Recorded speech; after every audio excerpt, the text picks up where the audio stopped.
All right, folks, welcome in to Pickaxe and Roll, brought to you by our good friends over at Superbook Sports. I'm your host, Ryan Blackburn, at NBA Blackburn on Twitter, part of the Mile High Sports Podcast Network, and I am excited to chat about this Denver Nuggets win as the Nuggets defeat the Memphis Grizzlies. Final score, 108-104. This was a good game. This was a weird game. It's nice to see Denver be in a competitive situation. I think as many opportunities as you can get to just be competitive throughout the year. I think it's important to be able to take those and use them as data points for the rest of the season and into the playoffs. And Denver gets an early data point for sure. And as much as October and November basketball doesn't really matter that much, it is nice to bank wins. And this would have been a bad one to drop based off of Denver basically leading the whole game. So I'm glad that they did not do that.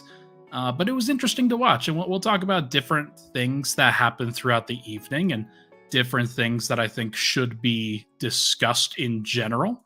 But I hope everybody's having a good Friday night. If you didn't know, I recently posted a new episode of The Alley-Oop, both a kind of a reaction to the Bucks duo, which I think is an interesting thing over there, as well as CJ Holmes and I had a discussion about Stephen Curry, Chris Paul, Klay Thompson, and the Golden State Warriors, as well as bouncing around to the rest of the league. So would obviously mean the world if you guys go check that out too.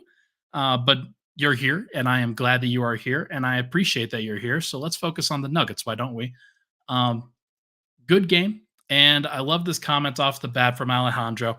Tough game. As always, Memphis played Denver physical and well, clean up the turnovers and secure offensive rebounds, and things get a lot easier. A win will always be a win. Alejandro, you're on the spot, like on the docket right there. Thank you for the comment, and I appreciate the sentiment. It is true. It's clearly true that the Nuggets were out physicaled in some ways. They definitely were pushed around a little bit, whether it was on the glass or kind of forcing turnovers, not necessarily finishing around the rim as well as they did against the Lakers.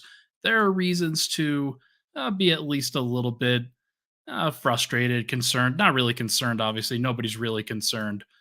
But I do think, as I make sure to share this out once again, I do think that Denver still showed what they're capable of, right? They still showed exactly what you needed to see from them in the clutch.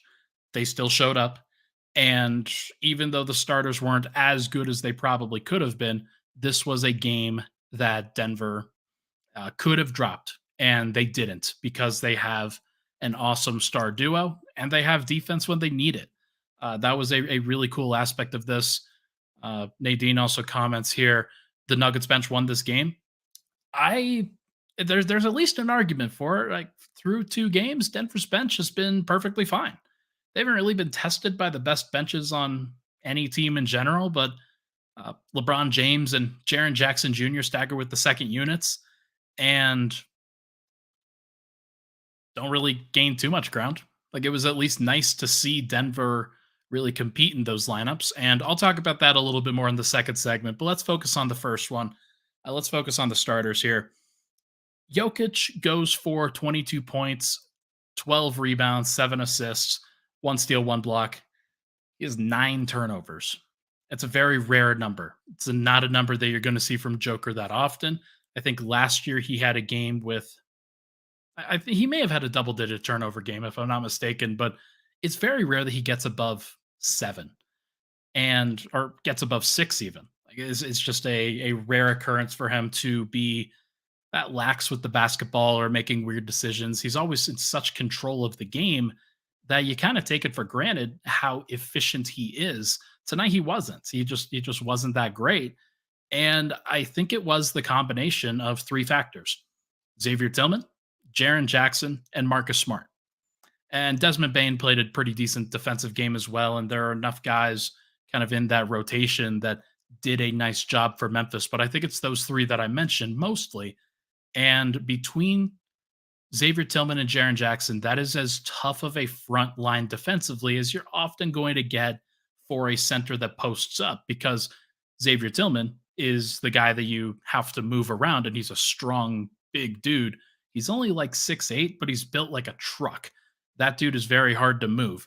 Jaren Jackson, on the other hand, flies in like a pterodactyl all the time. So it's difficult to read the actual defense that the Grizzlies are committing to, especially if a guy like Aaron Gordon hovers around the dunker spot a lot of the time.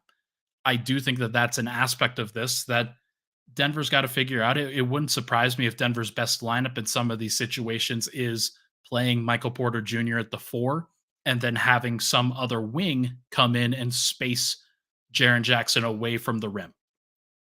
They didn't do that. They had Aaron Gordon, and that allowed Jaren Jackson to roam. And that's fine because, look, Aaron Gordon had a great defensive game, 3 steals and 1 block. But I do think that this is kind of this is the formula, right? This is the Rui Hachimura adjustment that the Lakers weren't talented enough and good enough to execute. This is what it actually looks like when a team kind of bodies up on Jokic with a big, strong dude that can't be moved, and then has one of the best defensive shot blockers in the league. Uh, Anthony Davis qualifies like that. Jaren Jackson might be an even better shot blocker because he is more athletic at this stage and also has that 7'4", 7'5" wingspan that you need for that kind of a position. So it's interesting to factor in, and it's something that I will continue to monitor. This is the type of lineup that Denver is going to struggle scoring against. And there are very few teams that can do it. Minnesota can do it. Memphis can do it. Philly can do it with PJ Tucker and then Joel Embiid roaming over. I wonder if the Celtics can do it. That's an interesting one. The Bucks can definitely do it with Brook Lopez and Giannis. There are maybe like 15 to 20% of the teams in the league that can actually put this kind of lineup out there. So it's not something that you're going to really have to worry about that much night to night. Like Cleveland is another good example of this, even though Denver, they can sometimes be great against Cleveland, especially when they space the floor really well. Denver didn't space the floor that great tonight. Murray did a good job of that, but KCP missed his shots or missed some of them until the third and fourth quarter, mostly third. And then Michael Porter actually got a couple to go. But if Aaron Gordon's only going to take 1 3, if Jokic isn't going to hit his threes, he hit one late, and that's important. But I do think that Denver, when they condense the spacing a little bit, it makes a team like Memphis look a lot better defensively than they actually are. Now they're a talented defensive team, but and I mentioned Tillman and Jaren Jackson, but Marcus Smart is dynamic as an off-ball roamer, somebody who can muck up a lot of the sets, knows what you're trying to do, and is an immovable object in between you and the rim. And he does a great job of disrupting all of what Denver wants to do. And I thought he did a nice job tonight. Had 5 steals tonight, and that is going to be at least something to track for sure. But the most important thing that Denver got out of this was a W, and that was because Jokic and Murray went to work at the end of the game. Murray hits a 3, hits a pull up.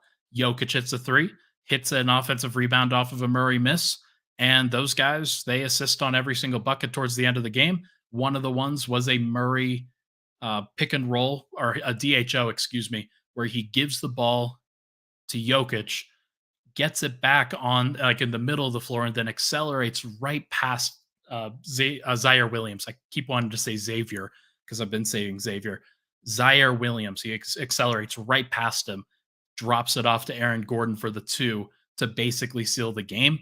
And that was a great, great play and a great, great read from Murray using the gravity that Jokic has, because Xavier Tillman or whoever was guarding at the time at the top is not going to come off of Jokic, and there's going to be a wide open lane unless Aaron Gordon's man, Jaren Jackson, steps up and tries to contest.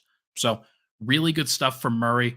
And then Jokic saves his best for last and hits a big 3, gets an offensive rebound put back. Like, these guys know what to do in the clutch. They know what to do when it's time to show up.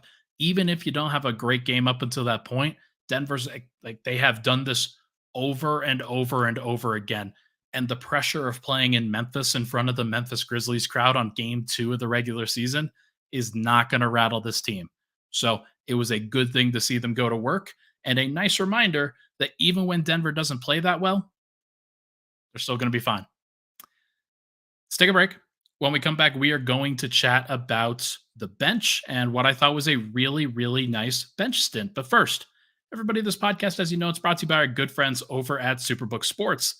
Football season has been rolling for weeks, but now we have hockey and basketball in the mix. So what are you waiting for? It's time to get away from the big boys and try your hand with the local book, Superbook Sports. Superbook is the book next door with a dedicated team of the best odds makers in Las Vegas, making sure that you get the best prices and parlays anywhere. And now, Superbook is going to get you a great, great deal if you are looking to get started. Superbook will give you a bonus of up to $250 when you sign up and wager on the same day and use that promo code Mile High. Make sure to bet with the best and use the promo code Mile High this football season with Superbook Sports. Visit superbook.com for terms and conditions. Gambling problem, call 1-800-GAMBLER. We'll be right back on Pickaxe and Roll.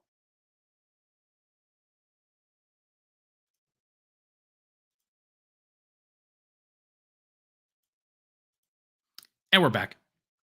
Pickaxe and Roll. Ryan Blackburn here. Thank you so much, everybody, for tuning in. Appreciate everybody for hanging out in the chat. Always appreciate the love and the support on the show.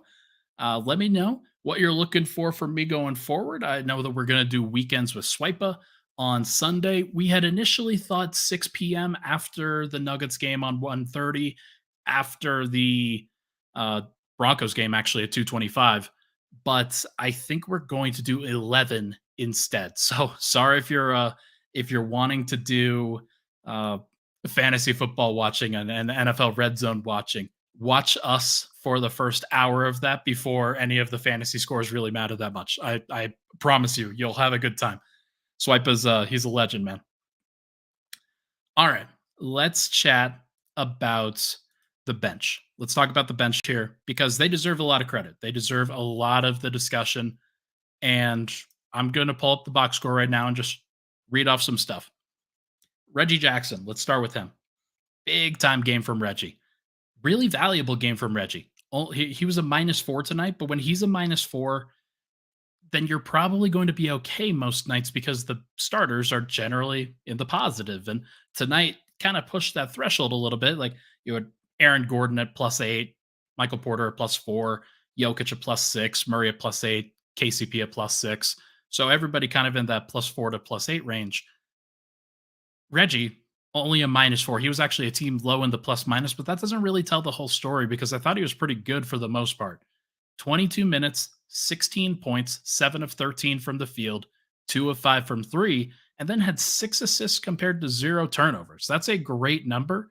And what I really liked about his game tonight was he seemed a lot more definitive in what he wanted to do. And I thought that that blended better with what other people wanted to do.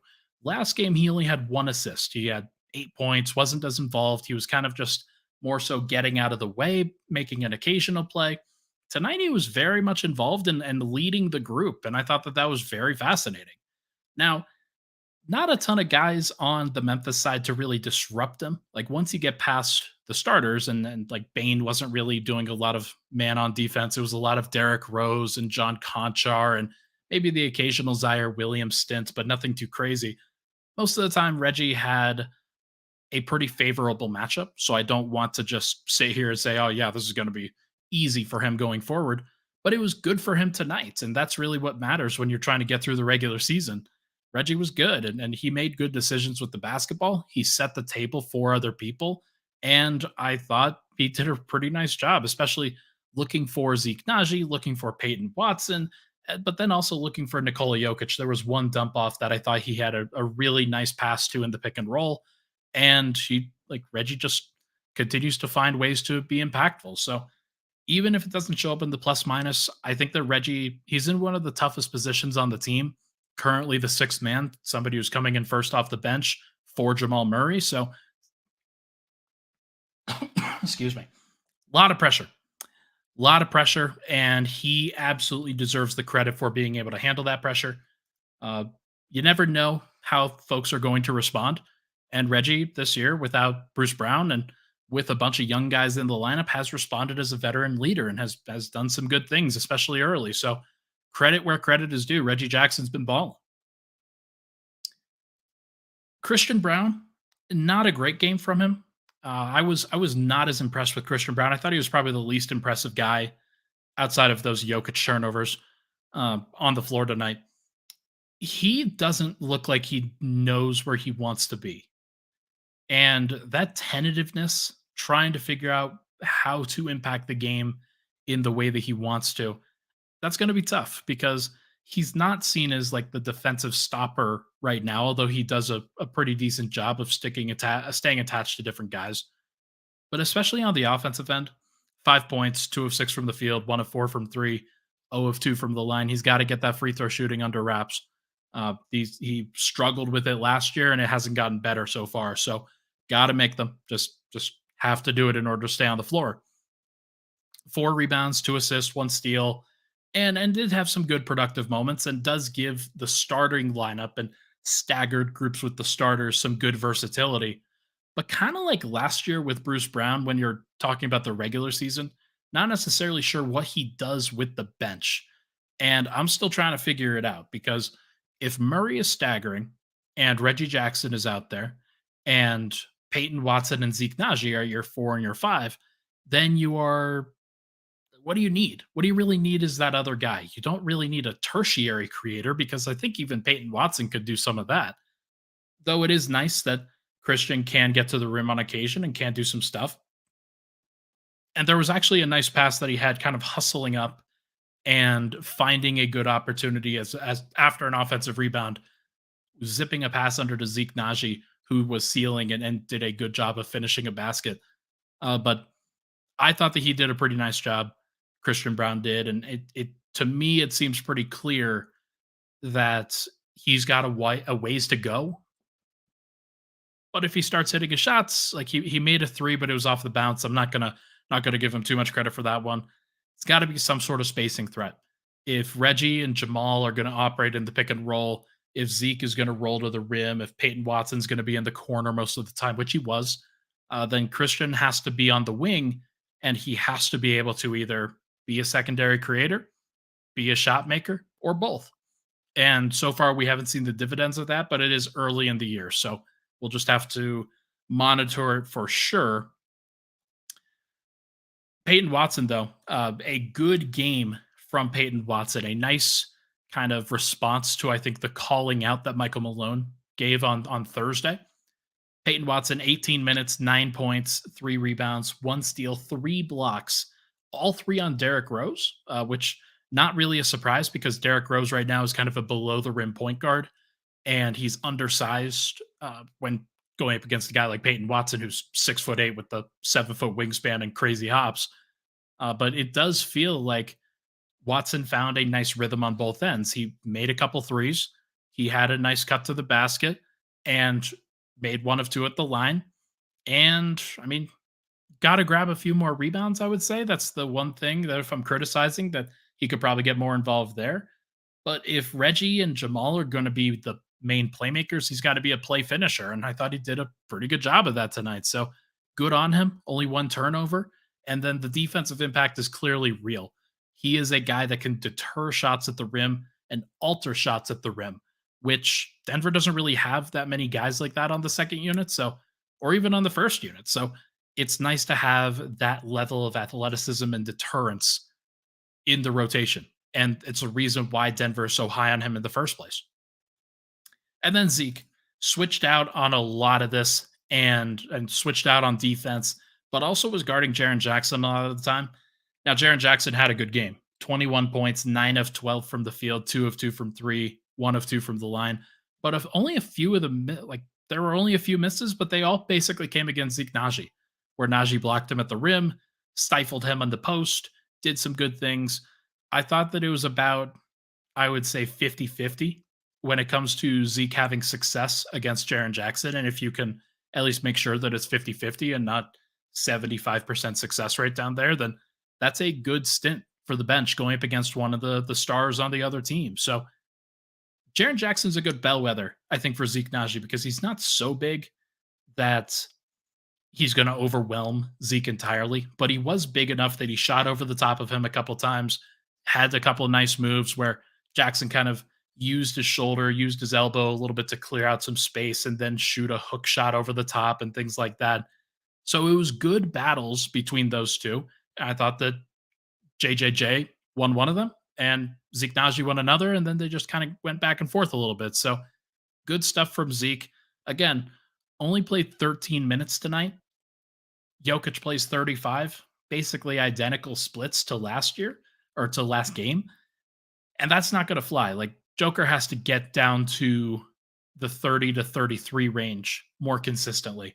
It's fine in a one off situation, but as we kind of go into a pretty congested part of the schedule where Denver plays on Sunday and Monday, then I think they play on Wednesday and Thursday, if I'm not mistaken. So there's a lot to unpack there. It might be Wednesday and Friday, but they've got a lot of games, and you don't want Joker playing a whole bunch of minutes. So Sunday, Monday, Wednesday, Friday, Saturday. So they've got a Friday, Saturday back to back at home.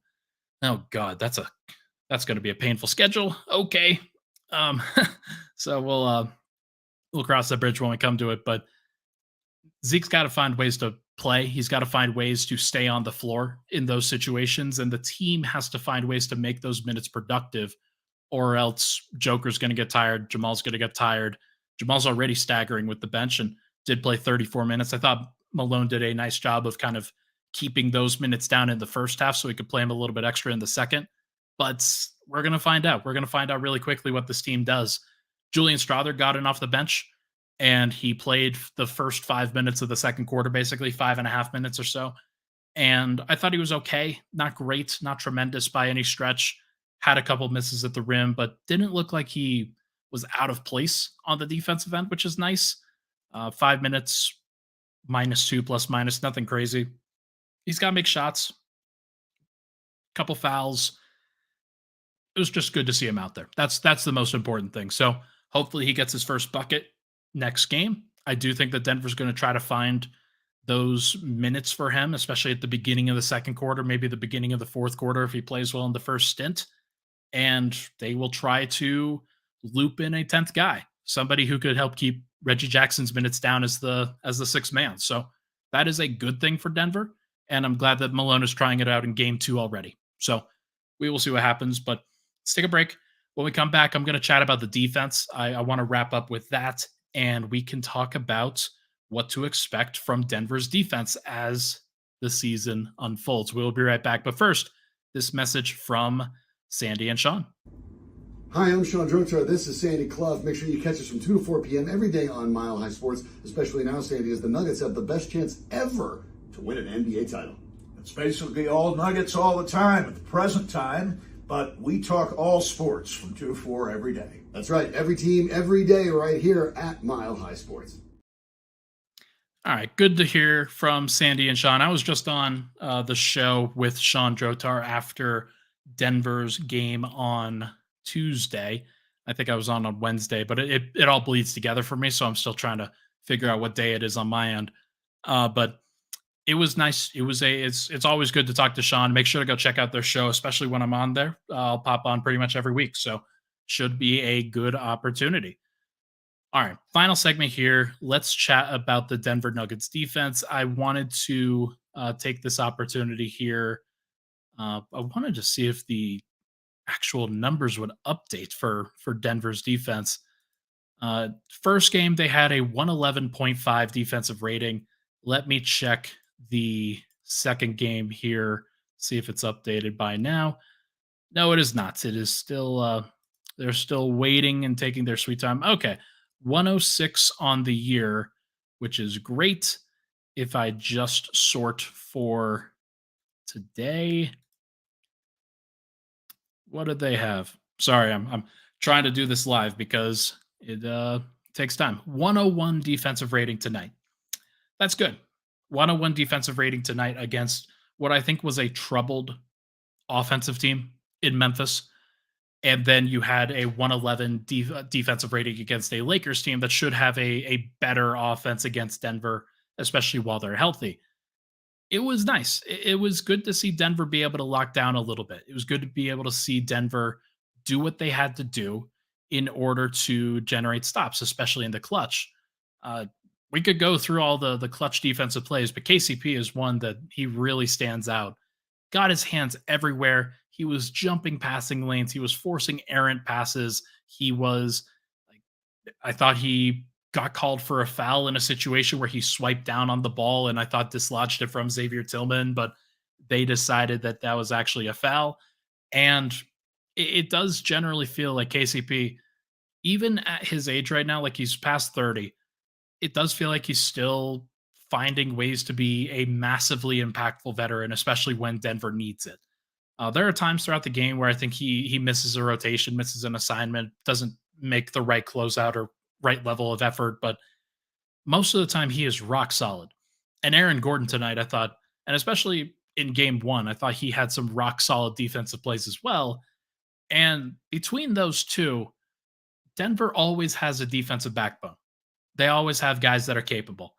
I thought that Murray had some good defensive closeouts. He also had some plays that he kind of was a space cadet on and then missed a couple reads and rotations out to the perimeter again.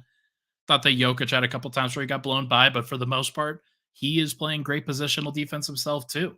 I thought that Michael Porter, like in the starting lineup, if he's the weak link, I don't even know if he's the weak link. I think he's just good. And he grabbed 13 rebounds again tonight. So it's nice to see him now he's averaging 12 and a half rebounds a game in his first two games. And even if he's not as involved on the offensive end, 9 points tonight, I think he had 6 points or 8 points in the first game. He is still making an impact. So Denver is going to try to get him going here relatively soon. Murray got 17 shots here. Jokic had 14 shots and 9 turnovers. I think that Denver in this next game, especially with the size mismatch that they have against OKC, they are probably going to try to get Michael Porter going in the next game to kind of reward what he's done on the defensive end and fitting into the system a little bit. Made some shots, did some good things, and I think that he deserves a little bit more in terms of touches. But everybody kind of knows the situation for Denver.